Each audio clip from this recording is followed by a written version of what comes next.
Bom dia a todos novamente. Somos poucos por enquanto, mas o pessoal vai chegando e vai entrando. Hoje a gente vai falar da aula 10 do nosso curso FIC. Amanhã temos a nossa segunda avaliação. Então, hoje a gente vai falar de limites e continuidade. Leram o arquivo que eu mandei domingo? Foi domingo? Não, foi. Acho que foi antes de domingo, né? Foi na sexta-feira, eu acho. Judson falou que sim. Só Judson que leu? Não vou mentir, não olhei. É, Paulo, bom dia, Paulo.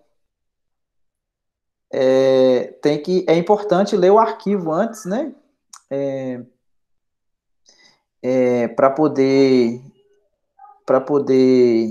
na aula, é, na aula não tiver dúvida, né? Perguntar alguma coisa. Então hoje vai falar da seção 14.2 do livro do Stuart, Limite e Continuidade, que é o conteúdo que vai até a nossa prova de amanhã.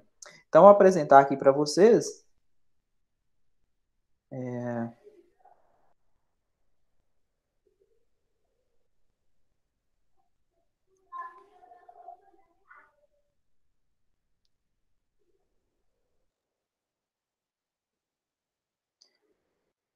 Deixar aqui a apresentação. Vou deixar aqui assim. Então, limites e continuidade. Todo mundo está conseguindo ver aí, gente?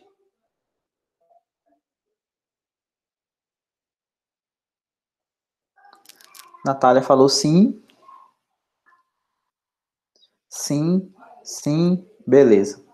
Então, vocês lembram lá que no curso de cálculo 1 a gente estudava limite, né?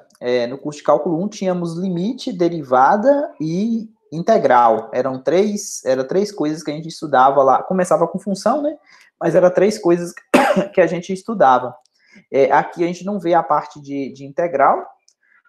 Integral vai ficar para o curso de cálculo 3, porque aqui a gente vai falar de integral exatamente de funções que têm duas variáveis. Então, são as integrais duplas e triplas, né, que a gente vai falar no curso de cálculo 3. No curso de cálculo 2, a gente vai até derivada. Então, hoje a gente vai falar de limite e continuidade, ok? Então, a gente vai abordar novamente o caso R2, não significa que isso aqui só funciona para duas variáveis, ok? Pode o n ser maior do que 2, sim. Então, para começar, vamos ver um exemplo. Esse exemplo aqui, ó, analisar o comportamento da função. A função é seno de x ao quadrado mais y ao quadrado dividido por x ao quadrado mais y ao quadrado. Então, eu quero analisar o comportamento dessa função aqui, ó, na vizinhança da origem. Na verdade, eu estou lá no chão. Bom dia, Gabriel. Bom dia, Luana. Então, você vê, para valores de xy aqui no chão, aqui, ó, para valores de xy aqui próximo, para valores de xy aqui próximo da origem, eu quero analisar o que acontece com as imagens dessa função. Aqui, por esse gráfico, dá para a gente perceber o quê? Eu fiz uma tabela aqui de valores. Aqui, ó. Eu peguei o pessoal que está num quadrado de -1 para y até -1 para x e de 1 para x até 1, de 1 para y até 1 para x, ok? São os valores que eu peguei. E aí eu fui calculando os valores dessa função, ou seja, calculei o seno de x ao quadrado mais y ao quadrado, dividi por x ao quadrado mais y ao quadrado. Como que é essa conta que a gente faz? Você poderia, por exemplo, pegar esse ponto aqui, ó. Imagina que você pegou a coordenada 0,2 para y e pegou menos 0,2 para x.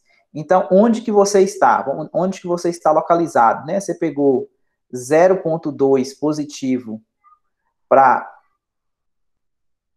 Bom dia, Ângelo. Você pegou 0,2 positivo para y e pegou menos 0,2 para x. Então, você está aqui, ó. Aí, o que, que você fez? Você pegou e calculou a imagem desse ponto. Como é que calcula a imagem desse ponto? É só colocar na função. Então, vai ficar f de x menos 0,2, o y 0,2, calcula isso aqui. Como é que faz?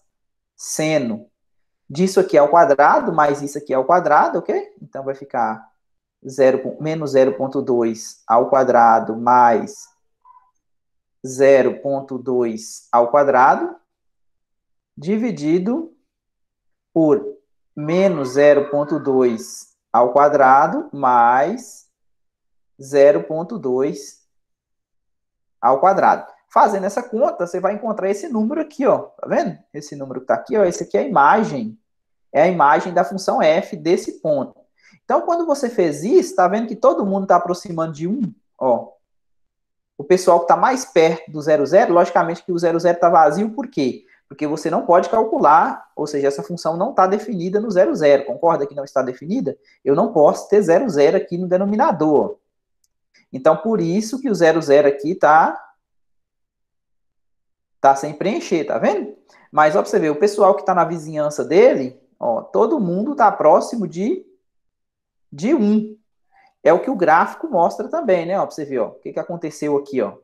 Se você pega valores aqui próximo da origem, aqui, ó, o que, que eu tenho? Eu tenho que as imagens vão estar aqui próximo do 1, ok? Ficou claro esse exemplo para todo mundo?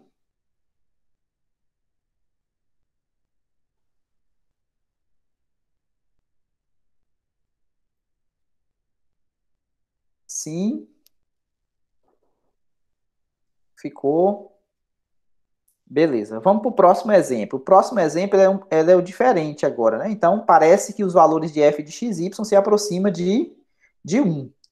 O próximo exemplo é a função x quadrado menos y ao quadrado dividido por x ao quadrado mais y ao quadrado. Novamente, permitir, bom dia, João Pedro. Novamente, o 0,0 não pode estar no domínio dessa função, mas como a gente estudou lá no curso de cálculo 1, questão de limite não importa o ponto propriamente dito, né? Porque eu não preciso da imagem. O que eu preciso é saber o que acontece na vizinhança desse ponto. A imagem dele em si não é importante, ok? Então, aqui para essa função, parece que esse limite aqui não vai existir. Por quê? Bom dia, Stephanie. Porque se você olhar, por exemplo, aqui, ó, nessa direção, por exemplo, se o XY aproximar da origem sobre essa reta aqui, ó, as imagens deles todos vão valer 1, tá vendo? Sobre essa reta aqui. E se você pegar essa reta aqui, ó, esse outro eixo, todo mundo, a imagem dele parece que está dando outro valor, não é 1. Então, quando você faz a tabela de valores aqui, ó, o que, que acontece? Ó? Ficou 0, 1, 0, menos 1, 0, 1 positivo, 0 e menos 1. Tá vendo que não houve um consenso aqui perto do 0,0? Não houve um consenso, né? Ou seja, dependendo do lado que você vem, por exemplo, se você vem aqui pegando o x igual a 0 e o y livre, tá vendo? Você obtém menos 1, ao passo que você pegar aqui, por exemplo, nessa reta aqui, ó. O que é essa reta aqui? Essa reta aqui é o eixo de quem? Pegando o y igual a 0 e deixando o x livre, né? Ou seja, aqui você tem 1, e se você pegar na diagonal aqui, ó, que é y igual a x, ou y igual a menos x, você tem o quê? Você tem zeros, tá vendo? Na diagonal aqui, ó. Então, tá vendo que não houve um consenso. Bom dia, Ariane. Tá vendo que não houve um consenso e o gráfico mostra esse consenso, tá vendo? Então, nesse caso aqui, a gente vai falar que o limite não existe, tá vendo? Então, na primeiro exemplo, a gente obteve todo mundo aproximando de 1. Já nesse aqui, bom dia, João. Já nesse aqui, ó, já não teve o quê? Já não teve um consenso, ou seja, os valores ficaram diferentes, tá vendo? Se eu venho aqui nessa direção, dá 0. Se eu venho, aproximo da origem nessa direção aqui, dá 0. E se eu aproximo aqui, dá 1. Se eu aproximo aqui, dá menos 1. Então, bom dia, Kevin. O que isso aqui vai nos levar? vai nos levar a seguinte definição, tá vendo? Essa aqui é o que a gente chama de definição formal. Antes, ficou claro o exemplo 2? Por que o limite não existe?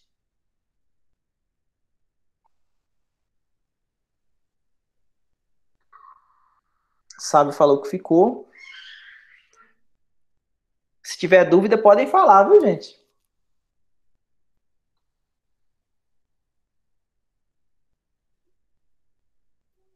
Natália falou, repete, por favor.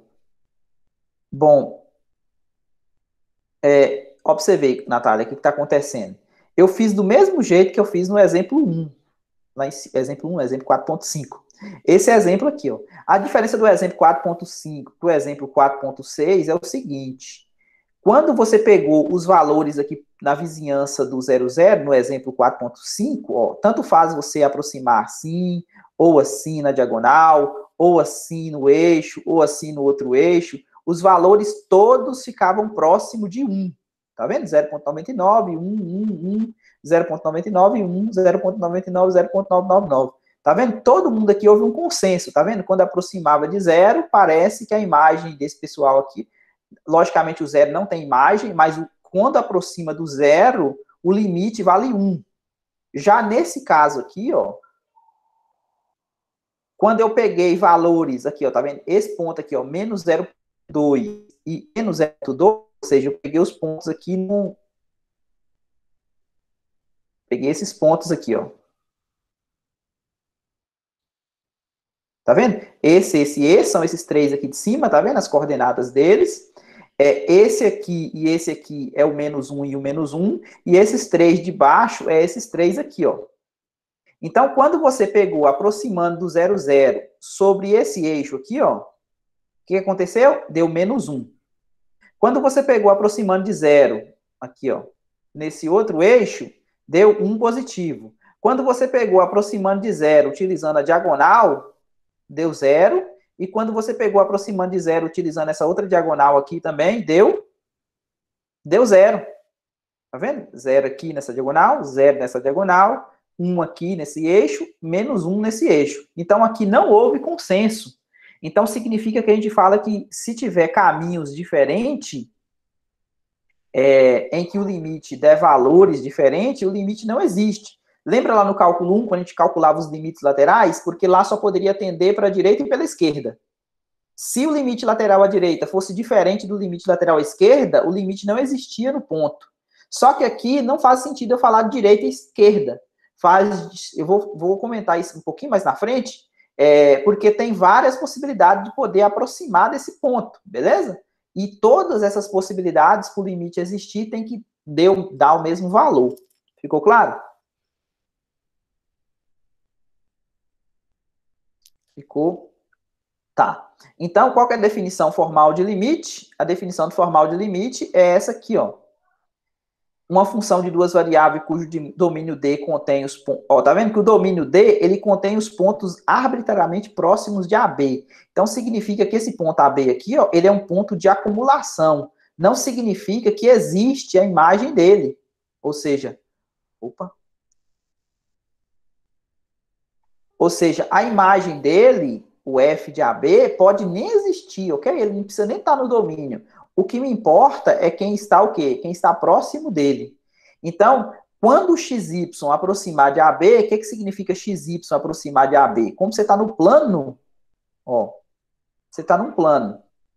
Aqui tem seu ponto A, B. Então, o que significa aproximar de AB? Então, você vai pegar pontos que estão aqui, dentro dessa circunferência, concorda? Os valores de x, y, todo mundo aqui tem coordenada x, né? Que aqui é o eixo do x, e aqui é o eixo do y. Então, todo ponto que você pega aqui no plano tem coordenada x e tem coordenada y, beleza? Então, quando o xy aproxima de AB, o f de xy aproxima de L. O que é que isso significa? Significa que para todo epsilon maior que zero vai existir um delta, igualzinho à definição lá do cálculo 1. Só que a diferença é que agora, lá antes pegava assim, ó, quando o x aproximava de A, não era? Por quê? Porque lá a gente tinha um intervalo, ou seja, ele ficava entre A mais delta e A menos delta, ou seja, o x só poderia estar do lado esquerdo de A ou do lado direito. Aqui não. O x pode estar o quê?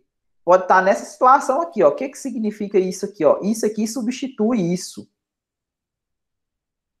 que que isso quer dizer? Isso quer dizer que agora o x vai estar dentro de uma circunferência. Porque o que que acontece com isso aqui, ó? Deixa eu fazer um desenho um pouquinho maior aqui.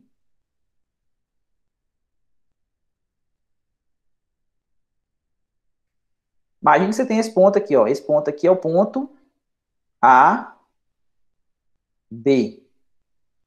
Aí você pegou o quê? O que que significa essa expressão aqui? Raiz quadrada de x menos a ao quadrado mais y menos b ao quadrado menor do que delta.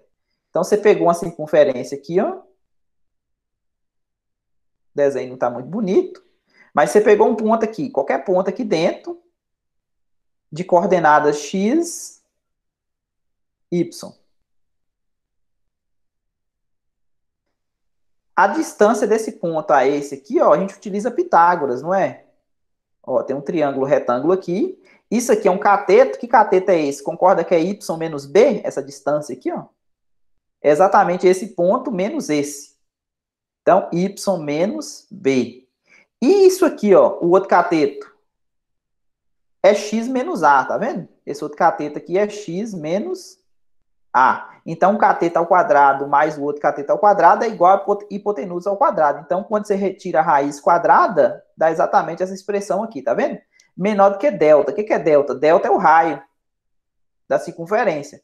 Para um ponto estar dentro da circunferência, a distância desse ponto até a origem da circunferência tem que ser menor do que o raio. Beleza? Mesma coisa aqui, ó. O x está dentro desse intervalo, a distância desse x até o A teria que ser menor do que delta, que é exatamente o raio do intervalo. Ficou claro, gente, a definição?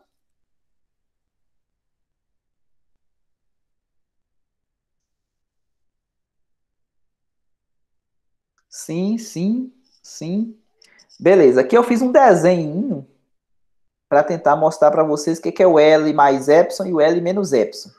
O desenho não ficou muito bom, eu fiz isso aqui no GeoGebra, mas vamos imaginar que aqui no chão aqui tem um ponto AB, tá vendo? O ponto AB aqui no chão. E aqui eu calculei a imagem dele, tá vendo? A imagem dele tá essa aqui é a superfície. Essa superfície aqui é o Z igual o F de x, y. Ok? Então aqui tá a imagem dele, tá vendo? Não sei se quando eu seleciono aqui dá para vocês verem, a cor parece estar a mesma. Deixa eu pegar um azul aqui. Ó, esse ponto aqui, ó.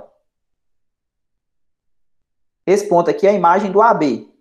Nesse caso aqui é a imagem do AB, mas não precisa ser a imagem do AB, porque minha superfície aqui, ó, a gente vai ver depois, ela é contínua nesse ponto. O que é o L mais epsilon? Esse L aqui, que é esse plano verde claro, é o quê? É o limite. E aí, quando você pega pontos aqui, ó, dentro dessa circunferência aqui no chão, vou mudar para preto aqui. Quando você pega pontos aqui dentro dessa circunferência, você vai pegar a imagem desses pontos aqui, ó. A imagem desses pontos tem que ficar onde? Tem que ficar entre esse plano laranja e esse outro plano laranja. Por quê? Esse plano laranja de baixo é o L menos epsilon, porque é o plano L original, subtraído de uma quantidade pequena, então fatiou um pouquinho para baixo. E esse L mais epsilon aqui é o outro plano que fatiou uma quantidade um pouquinho para cima. Uma analogia lá no cálculo 1, vocês tinham assim lá, né? Pegava o gráfico, aqui tinha um A, aqui tinha um L, aqui tinha o L mais epsilon, só que o L menos epsilon, só que o L menos epsilon lá era reta, né? E aqui tinha um L mais epsilon. Então, quando você pegava, por exemplo, aqui o x entre A menos delta e A mais delta, a caneta está muito sensível hoje, viu? Pegava o x aqui, ó. O que acontecia? O f de x ficava preso entre L mais epsilon e L menos epsilon. Aqui é a mesma coisa. O f, você pegar um x, y aqui, ó. Aí você vai ter aqui o f de x, y. Então, o f de x, y vai ficar preso entre quem? Entre L mais epsilon e L menos epsilon, que é exatamente essa definição aqui, ó. Tá vendo? Isso aqui, ó,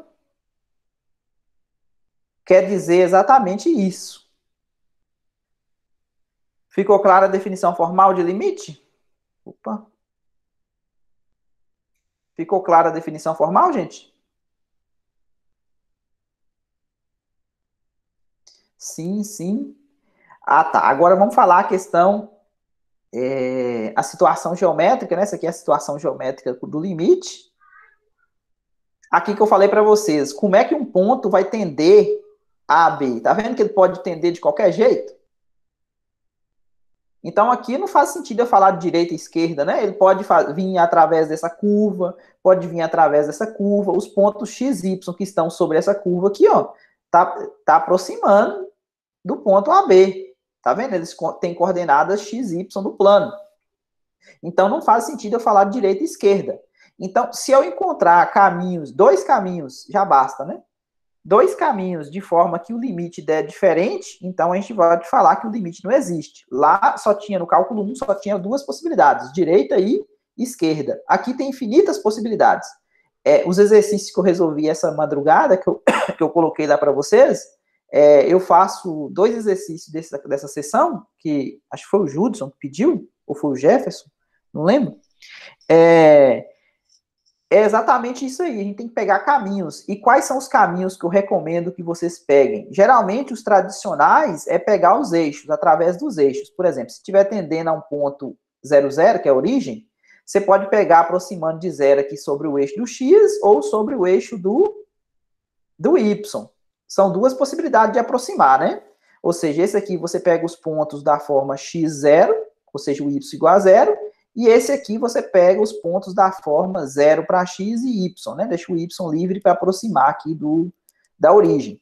Mas o que eu gosto de fazer mesmo, para poder testar várias possibilidades ao mesmo tempo, o que eu faço? Eu pego uma quantidade de retas que passa pela origem, todas essas retas aqui, ó. Essas retas aqui tem a forma y igual a ax, onde esse a aqui fica livre, ele pode ser 0, 1, 2, 3, aí você faz um monte de reta ao mesmo tempo aqui, ó. Ok? Aproximando da origem. Ou você pode pegar as parábolas também. As parábolas é da forma y igual a bx ao quadrado, onde esse b aqui também está livre, ele pode ser negativo, aí fica a parábola com cavidade voltada para baixo e tal, né? Fica a parábola aqui, ó. Se o b for negativo. Aí você testa um monte de caminhos ao mesmo tempo, utilizando o quê? Utilizando uma constante. Ok? Então é uma maneira de você testar mais caminhos. E mesmo assim, se todos esses caminhos estiver dando um valor, não significa que você mostrou o limite. Você tem que usar a teorema do sanduíche, ou a definição formal, né? Encontrar o delta em função do epsilon, para poder mostrar que o limite existe. Agora, se você encontrar limites diferentes, aí já é suficiente para você falar que o limite não existe. Ficou claro?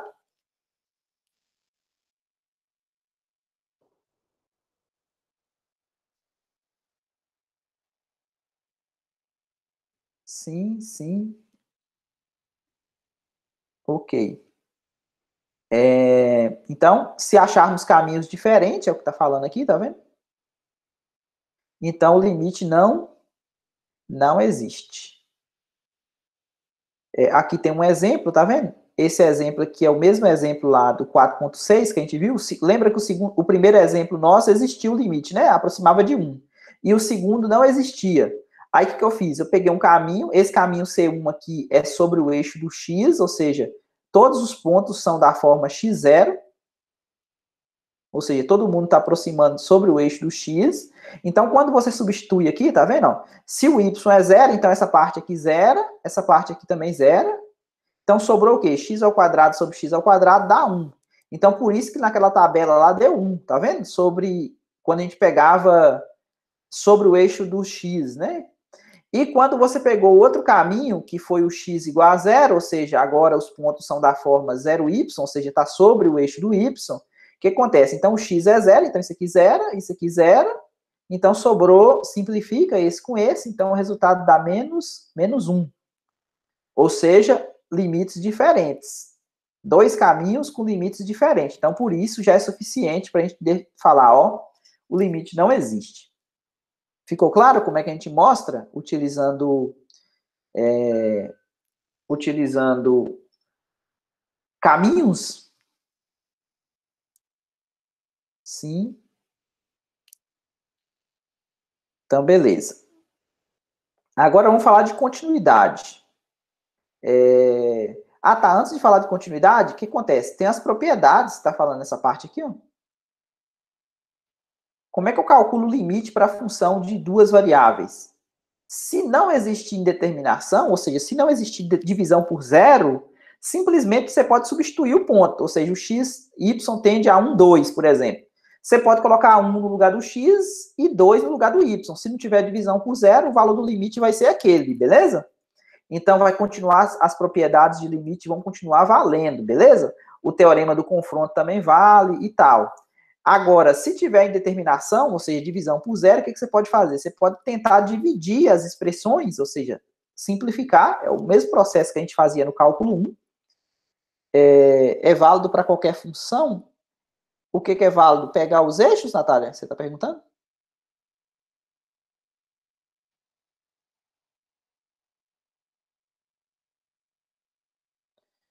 Fazer por partes. Não entendi a pergunta. Fazer... Igual você estava fazendo, aí você pegou o C1, aí você zerou o Y, depois zerou o X, e fazer isso é válido para qualquer função? Sim, se tiver, por exemplo, tendendo a 0, 0, um dos caminhos possíveis é sobre os eixos, tá vendo? Pode fazer isso para qualquer função. Se tiver tendendo à origem, ok? Se estiver tendendo a 0, 0. Por quê? Os eixos passam pela origem, porque o caminho que você pegar tem que passar pelo ponto, entendeu? Mas Ficar assim, aproximando. eu poderia usar só isso para provar mesmo ou teria que usar outro teorema? Se os limites derem diferentes, você já mostrou que o limite não existe. Pronto, acabou. Agora, se desse igual, não significa que o limite é esse ainda. Porque não tem como você testar todos os infinitos caminhos que. Entendeu?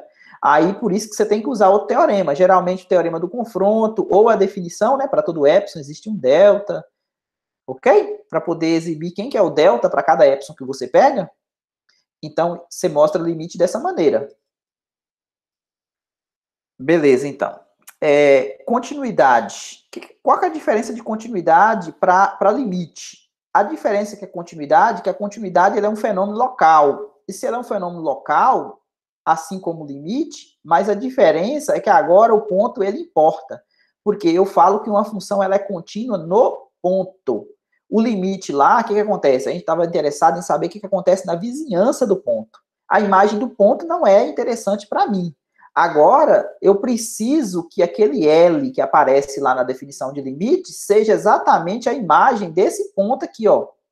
O x vai aproximar de AB, esse AB ele tem que estar no domínio, igual lá no cálculo 1, tinha 3 coisas para ser contínua. Tinha que existir a imagem do ponto, tinha que existir o limite da função quando o x aproximava do ponto, e a terceira, que englobava as duas primeiras, tinha que ser igual. Então, aqui é do mesmo jeito, tá vendo? Essa aqui é como se fosse a terceira propriedade lá de continuidade lá do cálculo 1, beleza? Então, o limite de f de xy, quando o xy aproximar de AB, tem que existir, e tem que existir a imagem do AB, e o limite tem que ser igual, ok? Então, a gente diz que a função é contínua no ponto. Agora, se ela for contínua em todo ponto do domínio, aí a gente classifica essa função como sendo contínua. Agora, se ela for descontínua em um único ponto do domínio, pronto, vai tudo por água abaixo. Essa função era classificada como sendo descontínua, beleza? No domínio. Ficou claro a definição de continuidade? Sim. Ok. Então, aqui para terminar, o que acontece? A gente pode utilizar a mesma estrutura lá do cálculo 1, que a gente tinha propriedades e teoremas para funções contínuas. Então, quando você faz soma, diferença, produto, quociente de funções contínuas, o resultado também são funções contínuas, ok? Então, as funções mais clássicas que a gente utiliza são as polinomiais e as racionais, que são divisões de polinômio, ok? Esses aqui são exemplos clássicos de funções contínuas. As funções trigonométricas também, seno, cosseno, também são funções em que a gente pode falar de continuidade. Tangente e as outras, né, as outras 4, a gente precisa ter cuidado porque tem assíntotas verticais, né? Porque ela não é contínua em todo o domínio. Mas seno e cosseno são funções contínuas, ok? Aqui, ó, a gente pode utilizar a composta também. Composição de função para produzir função contínua. Como é que isso funciona? Eu fiz um desenho aqui, ó, para mostrar para vocês. Imagine que você tem uma função que vai do R2 em R e tem uma função G que vai de R em R. Então, você pega um XY aqui, aplica a F, tá vendo? Caiu aqui. Se essa função G aqui for contínua na imagem da F, aqui a imagem da F, tá vendo? Se a função F for contínua, se a função G for contínua na imagem da F, então esse ponto pode passar daqui para cá. Ou seja, isso aqui vai fazer o meio de campo, né, da história. Ou seja, você aplicou a F, depois veio e aplicou a G. Você tem a GOF, né, a G composta com F. Então, o que acontece? Também vai ser contínua, tá vendo? A função F é uma função contínua de duas variáveis, tá vendo? Essa F aqui é contínua. A função G, ela é contínua de uma única variável, porque ela vai de R em R, a G. A F que vai de R2 em R, tá vendo? Então, se é composta, quando você compõe, o que você vai fazer? Você vai pegar essa F aqui, ó, e vai jogar dentro da G. Como ela é contínua, a G é contínua na imagem dessa F, então a função H, vou chamar de H aqui, ó, composta,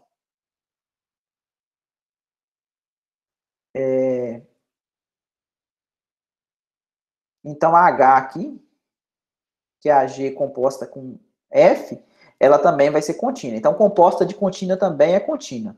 Então, como eu falei para vocês lá no início, tudo que a gente fez aqui para duas variáveis vale para a partir de 3, 4, 5, ok?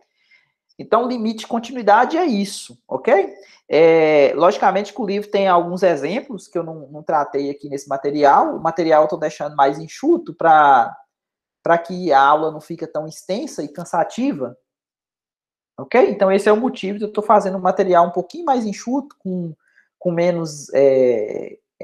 os exemplos resolvidos do livro, por exemplo, eu não estou tratando aqui novamente, e aí eu estou colocando os exercícios que talvez é mais vocês leem os exemplos resolvidos do livro, e se não entender os exemplos resolvidos, vocês podem perguntar também, não tem nada a ver, mas o foco aqui é vocês praticarem os que não estão resolvidos, né, que são os exercícios das sessões. Logicamente que não são só, esse aqui é para vocês entregarem, né, mas só que não precisa vocês ficarem restritos a somente esses aqui, não. Podem fazer outros, ok? Alguma dúvida da aula de hoje? Valdomiro, eu estava fazendo essa lista aí eu fiquei com dúvida na número 13, assim. Só de uma questão da resolução mesmo, eu entendi porque tinha módulo, aí eu pensei que se fosse para zerar, que nem você estava fazendo no exemplo, ia dar indeterminação, porque era uma multiplicação de XY, não ia dar para zerar um deles, né? Que ia ficar 0 sobre 0. Aí eu queria que você me desse uma dica de resolução para ela, só para fazer. Então, eu já resolvi, já postei essa questão, postei essas duas, né? Essa e essa. Já? Já, essa madrugada. Aí você dá uma olhada lá, e depois, se você não entender, você me fala, mas a ideia dessa 13, eu acho que o enunciado era assim, era limite de xy, não, xy, dividido por raiz quadrada de x ao quadrado mais y ao quadrado. Bom dia, Emerson. X ao quadrado mais... Essa canetinha está muito sensível hoje. XY... Nossa, não estou conseguindo escrever direito, não. Deixa eu só colocar outro programinha melhor de escrever aqui. Deixa eu parar esse compartilhamento aqui. Eu vou compartilhar outra tela aqui. Só um momentinho.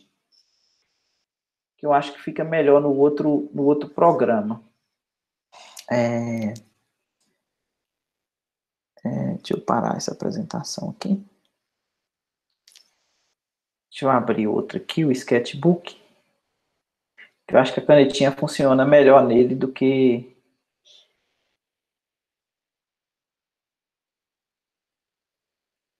Só um momento aqui, deixa eu preparar ele aqui.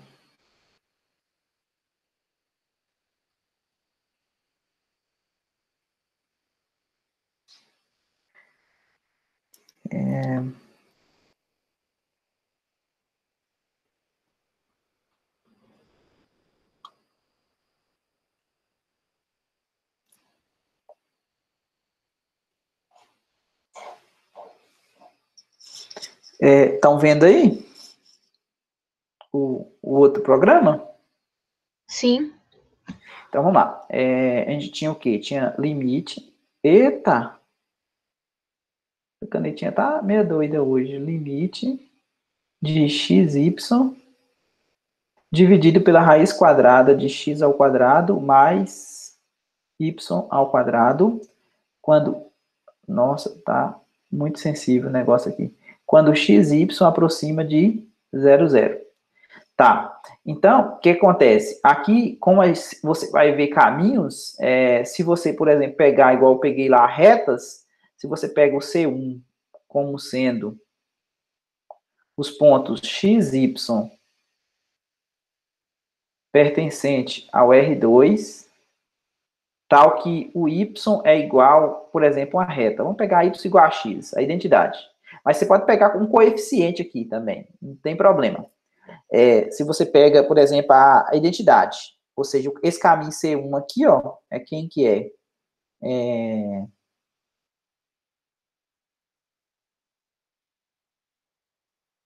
É isso aqui, ó. Passando pela origem, y igual a x. Esse é o caminho C1. Aí você pega um caminho C2. Vamos pegar uma parábola aqui, por exemplo, passando pela origem. Opa. Ficou muito feia essa parábola, mas...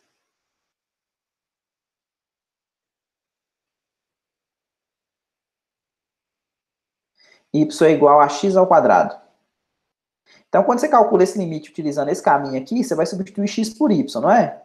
Então, vai ficar limite, no lugar do x vai ficar x ao quadrado, né? Que você vai multiplicar x por y. Aqui você vai trocar y por x, então vai ficar raiz quadrada de quem? X ao quadrado mais x ao quadrado, 2x ao quadrado, né? Quando o x aproxima de zero. Por que o x aproxima de zero? Porque quando o x aproxima de zero, o y também aproxima de zero, beleza? Então, observe, esse limite aqui, ó, vai dar quem? Aqui vai sair um módulo de x para fora, concorda? Porque esse 2 aqui, como é raiz quadrada de x ao quadrado, então vai ficar o quê? Vai ficar um limite, vai sair um módulo de x, vai cortar com esse x aqui, ainda vai sobrar um x aqui no numerador, e aqui embaixo vai ficar um raiz de 2, concorda? Porque é raiz de 2 vezes raiz de x ao quadrado, que cortou com um desses x aqui. Então, isso aqui deu zero, tá vendo? Isso aqui por C1. Agora, quando você pega C2, você vai trocar o y por x ao quadrado. Então, vai ficar x ao cubo. E aqui embaixo vai ficar quem? Vai ficar x ao quadrado mais quem? Mais x à quarta, né? Porque y ao quadrado ao quadrado dá x à quarta. Dá para colocar um x ao quadrado em evidência. Dá para tirar para fora da raiz. Vai ficar x ao cubo dividido por raiz quadrada de x ao quadrado, que multiplica 1 mais x ao quadrado. Esse aqui dá para cortar com esse, tá vendo? Ainda sobra um x ao quadrado lá em cima. Então, fica x ao quadrado dividido por raiz quadrada de 1 mais x ao quadrado. Então, acabou a indeterminação, você pode substituir o zero no lugar do x, tá vendo? Porque aqui tem um 1. Deu zero. Odomiro, Oi. por que sobra x ao quadrado? É porque tem um x ao cubo e eu vou dividir por raiz de x ao quadrado. Isso aqui é módulo de x, né? Ah, tá. Sim, verdade. Sobra um quadrado, 3, aqui vai sair para fora 1x só, né? Na minha cabeça ia sair x ao quadrado. Não, Confundi tem uma raiz aqui, ó. É. Multiplicação desse, duas raízes. Ok. Obrigada.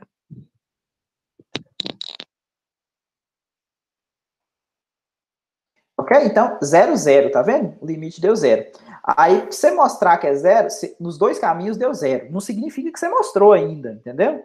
Aí, o que você pode pensar, né? Você pode pensar, imagine que você tem um ponto.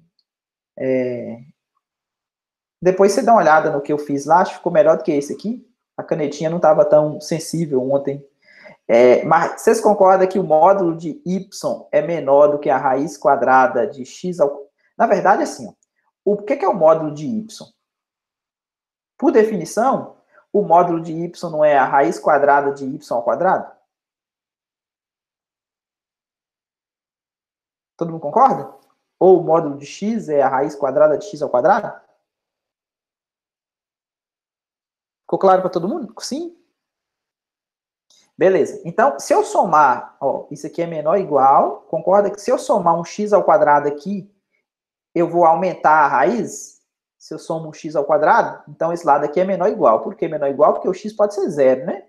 Agora, se o x for diferente de zero, com certeza x ao quadrado mais y ao quadrado é maior do que o y ao quadrado. Então, a raiz fica maior. Então, o módulo de y é menor. Então, se eu divido todo mundo aqui, ó,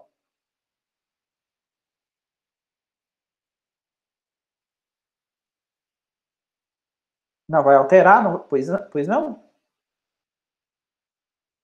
Isso aqui deu 1. Então, você vê, eu mostrei que isso aqui... Opa! Eu mostrei que isso aqui é menor do que 1. Por quê? Porque quando você pega o módulo disso aqui, ó,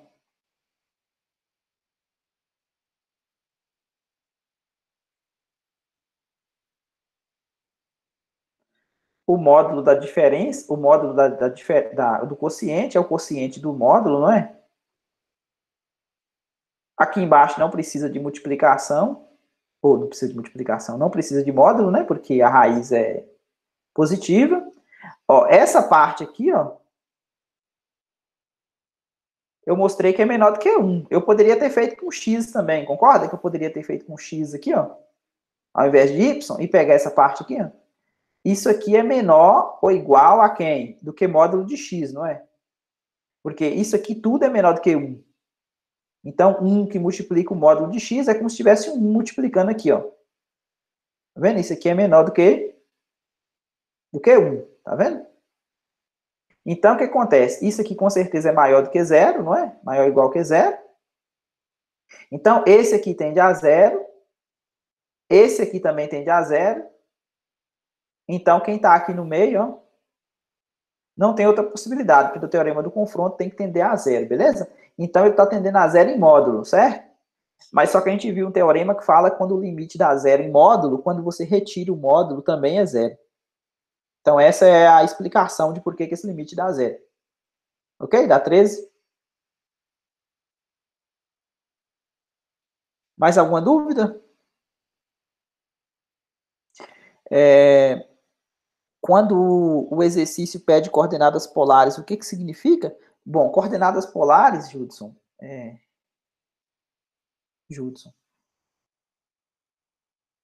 coordenadas polares é quando você transforma as coordenadas cartesianas, x, y,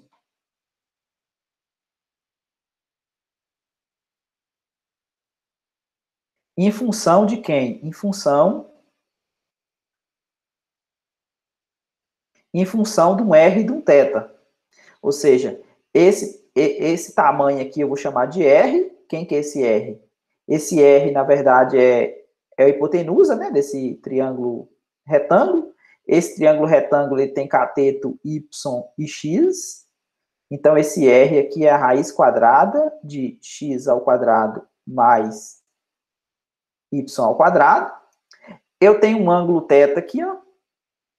A partir desse ângulo θ, eu posso calcular o seno de θ. O seno de θ eu sei que é o cateto oposto, que é o y, dividido pela hipotenusa. E eu sei que o cosseno de θ é o quê? É o cateto adjacente, que é o x, dividido pela hipotenusa. Então, daqui eu tiro quem que é o y, multiplico cruzado. Quem que é o y? É r seno de θ. E aqui eu tiro quem que é o x. Quem que é o x? R cosseno de θ. Então, o que é coordenadas polares? Coordenadas polares é quando você usa essa mudança aqui. Ó. Você chama o x de r cosseno de θ, chama o y de r seno de θ, de forma que o x ao quadrado mais y ao quadrado é igual a r ao quadrado. E o θ é dado por quem? O θ é dado pelo arctangente de y sobre x. Por quê? Y sobre x? Porque, ó, seno de θ sobre cosseno de θ é tangente de θ, não concorda? Porque a tangente de θ é o cateto oposto sobre o cateto adjacente. É seno sobre o cosseno, né? Y sobre x. Então, quando você calcula o arctangente dos dois lados aqui, para extrair quem que é o ângulo, vai dar o arctangente de y sobre x. Isso é coordenadas polares.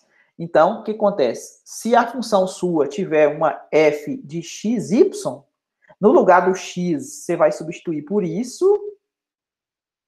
No lugar do y, você vai substituir por isso aqui.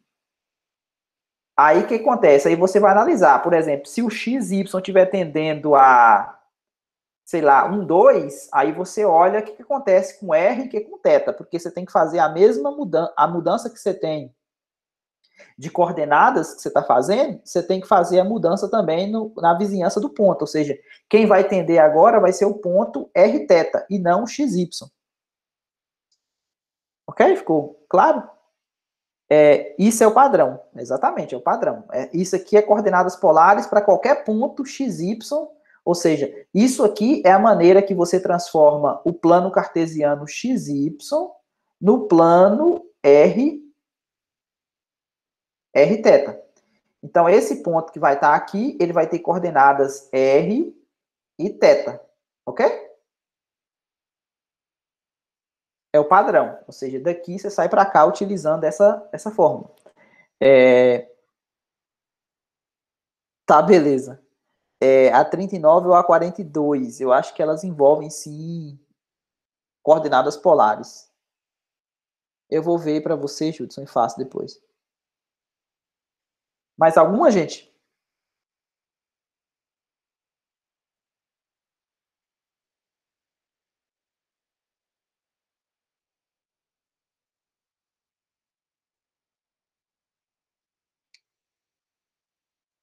Mais alguma, gente?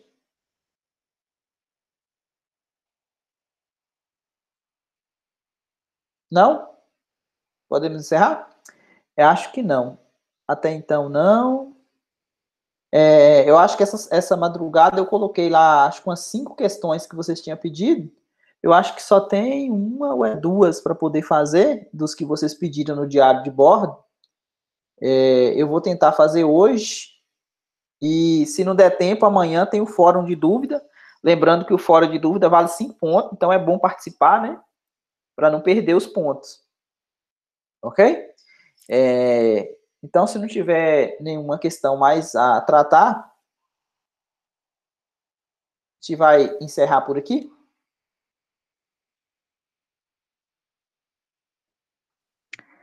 Tchau, Valdomiro. Bom dia. Demais, fica com Deus. Bom dia.